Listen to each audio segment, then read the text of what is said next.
joining us for a Word of the Day. This morning, as we're continuing through the Bible, we come to the book of 2 Kings, and we're going to be looking at chapter number 5. Now, a lot has happened in the history of Israel since what we looked at last week in 1 Kings, at the the rise of Elijah the prophet. There's been a lot of battles between Elijah and Ahab, and some kings have taken over, and Ahab is dead, and now even Elisha is gone. He hasn't died. He was taken up into heaven by chariots of fire, and his protege Elisha is now the prophet over the nation of Israel. And in chapter 5, we meet an Assyrian general named Naaman. Naaman is the general, the biggest general in the army of Syria. And Syria is just a violent nation, a nation that has attacked Israel over and over again, that has really been a thorn in their side, and Israel's afraid of them. And Naaman catches leprosy.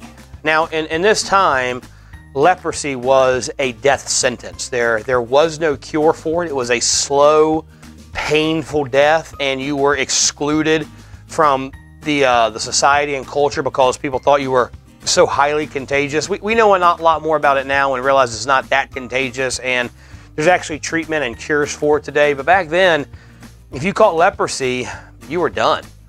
You were cast out of your family, you were cast out of society, you basically became a beggar for the rest of your life and died a slow, disfiguring death. And here's this mighty man, this powerful man, Naaman, who catches leprosy. And one of his servants, a Jewish girl, who he had captured years before when he invaded Israel. He invaded Israel and attacked her town, and he destroyed her town. Because this is what the Assyrian army did. He burned down all the houses. He destroyed everything. He killed all the old men and the women, and took most of them captured. So this little Jewish girl, she saw her family murdered. She saw her family burned, and she was kidnapped and basically human trafficked back to Syria to serve in Naaman's house. And she hears that the man who did all this to her has leprosy. And instead of rejoicing in it,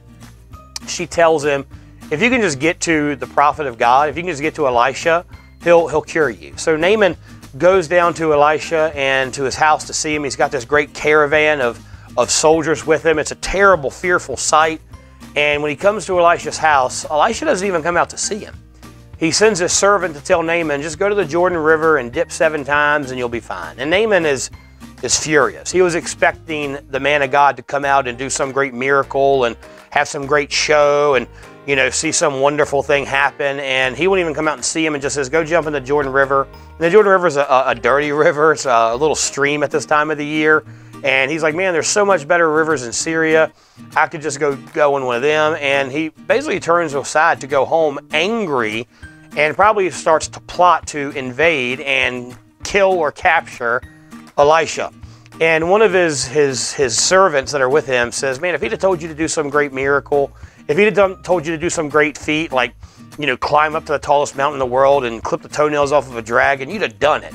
All he says is jump in a river. What do you got to lose? So Naaman goes, he jumps in the Jordan River 7 times, comes up, and he's completely healed. And he goes back to Elisha, and Elisha comes out to see him this time. And look what Naaman says in verse. And he returned to the man of God, and he and all his company, and came and stood before him. And he said, behold, now I know that there is no God in all the earth but in Israel.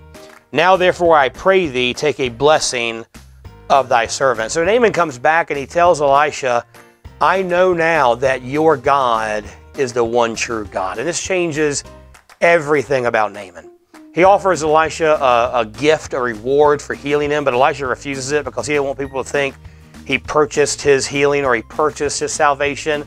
And so he refuses. But Naaman, he takes back some land from Israel with him so he can worship God on Jewish land, on the promised land.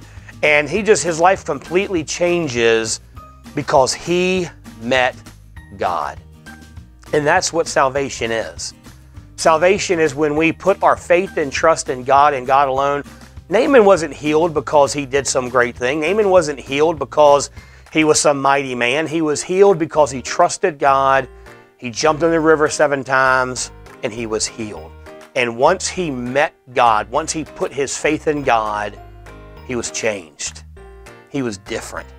And that's what salvation does to us. When we have an encounter with God, it changes us.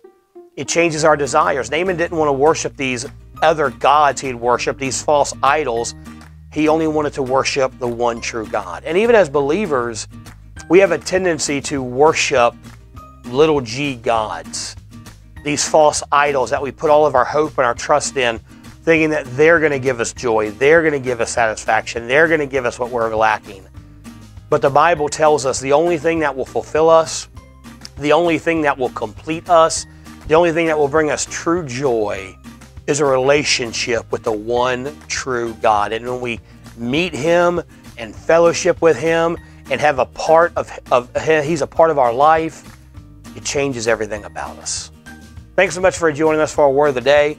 Hope everyone has a blessed day. Join us right back here tomorrow as we continue through the Bible. Have a great day.